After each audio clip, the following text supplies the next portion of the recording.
Hi there, my name's April Sawtelle and welcome to my channel. Today what we're going to be working on is a Scrappy string quilt block. So what we've got for this project is a bunch of scraps. I've got a variety of colors. I just pulled them out of my scrap bins and I've got them all in strips. They're all different lengths and different widths. I've got some fabric here that I'm going to be using for a foundation. I cut them all out to be 9.5-inch squares. I always have a bunch near me anyway by my sewing machine. They're always cut up at 9.5 inches just because I like to mostly use 8.5-inch blocks. It just seems to be my thing. So I've got an 8.5-inch ruler that I'm going to use to square up with. I've got a rotary cutter, scissors, and I've got some snips. I've also got a rotary mat that I'm going to be working with today just to make it easier to cut the square them up. Okay, so what we're going to do is I will see you over at the sewing table. So I'm over here at my sewing machine. I'm on my Janome 6700P. All I'm going to do is reach in my scrap basket here and I'm going to grab a piece. It's going to be my center point. So I'm just going to go corner to corner, right about in the center. I'm going to grab another piece here and I'm going to just lay that right on top. Now I want to stay off each corner. I'm going to sew down 1/4 of an inch.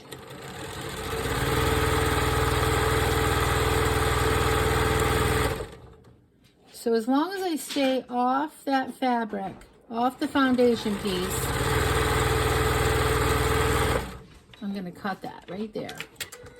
So I actually could stop right here on the edge, right here on this edge. I could stop right there. I didn't need to continue those few extra stitches. So I'm going to finger press this. And then I'm going to take it right here beside me. I have a little iron all set up right at my pressing mat. Let's see if you can see me. Right here. So I'm going to give it a little steam.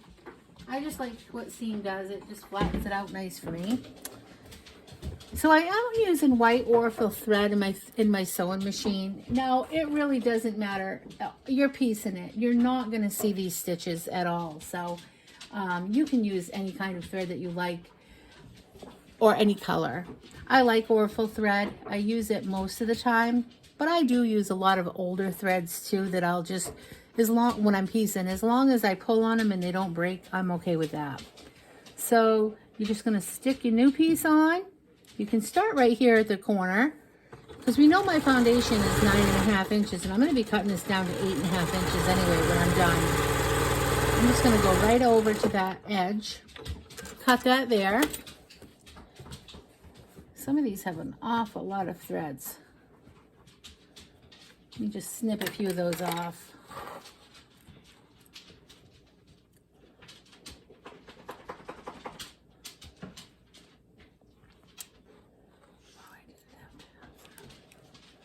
Okay, I'm going to just finger press that. I'm going to finger press that right there and try to get these little threads out.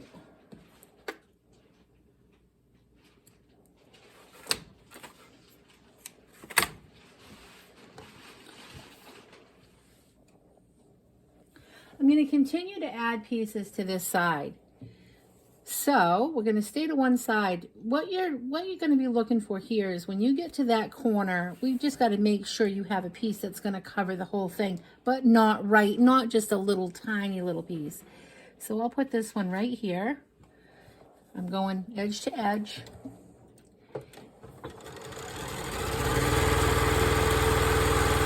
This is a real scrap buster of a quilt. You really can use up a lot of scraps this way, and it's just a lot of fun. If you always keep your blocks beside you, you know, your 9.5 inch or whatever size quilt you're going to make, if you keep those blocks right beside you, you can really put these out.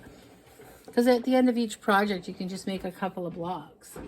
So I'm going to continue. Now down to this corner, I'm just going to grab a smaller piece here. And that does reach. I can see that clearly. Corner to corner. Sew that down.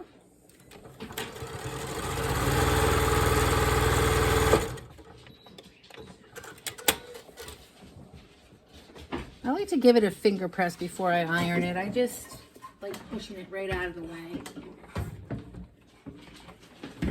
All right, so now we've got this whole side. Let me find the camera. This whole side is done. We're going to move on to the other side. And I'm going to adjust this camera a little bit. Okay, reaching out a bin here, and we got to find one that's going to be long enough. This pink one's long enough. Might be a little wide for what I want, but we'll see when I get done.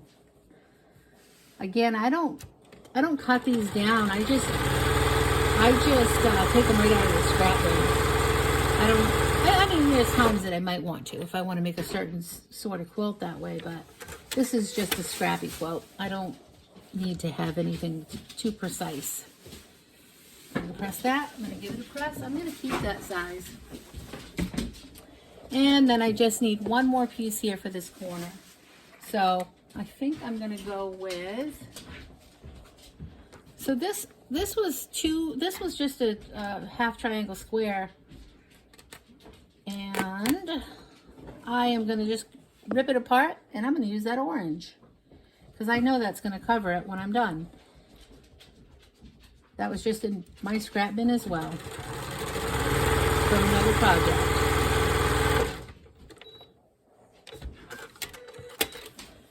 And open that up, and perfect. I'm going to press that up.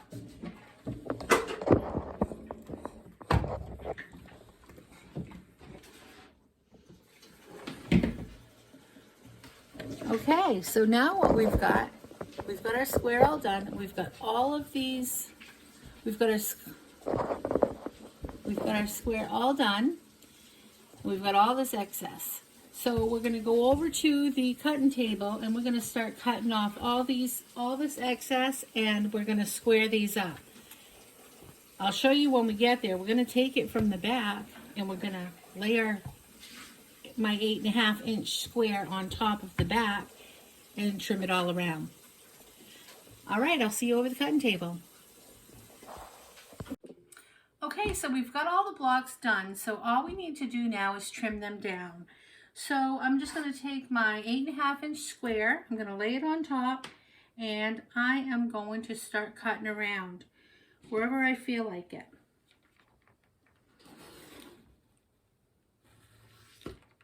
I'm going to do 2 sides at a time, and I'm going to spin it, and I'm going to spin it one more time, and I'm going to make sure I'm still matched up, which I am. I'm going to cut that angle, and then I'm going to cut that angle. Okay. This is what my finished block looks like. So now what I'm going to do is I'm just going to add it to my pile. I have quite a pile going here.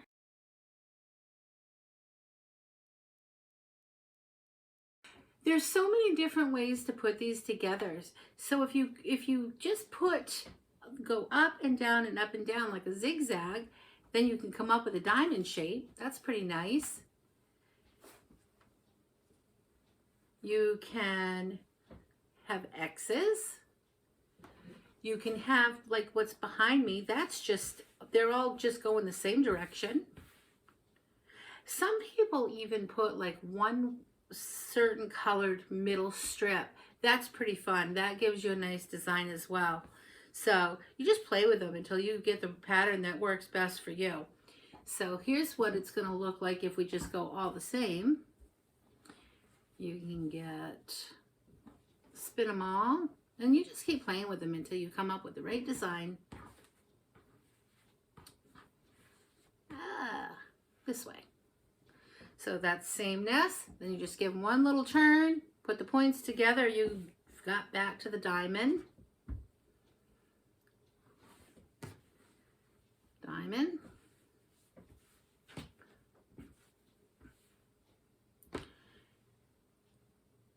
It's got big diamonds and little diamonds. So possibilities are endless. What you're going to do is you're just going to sew. Once you come up with a design that you like, there's 2 ways to do this. You can either put them together and sew down, sew them together like this in whatever design you decide you're going to do, or you can just sew them. Once you have it all laid out, the best thing to do is take a picture of it when you have it laid out, and then you're just going to take it by the row. You're going to take 2 at a time, and you're going to sew them together. Right here, right about a 1/4 of an inch all the way down. You're going to open it up, and then you're just going to continue to add it until you have a nice big strip. Then you're going to do the same for the next row. You're going to put them together, open it, make more strips. Then when you have these 2 together, you're going to put them together. This would be sewed together. You're going to open it up, and you're going to sew all the way down. I hope you enjoyed this tutorial, and I'll see you next time. And just remember to keep it simple. Thanks for watching. If you like this video, please like and subscribe.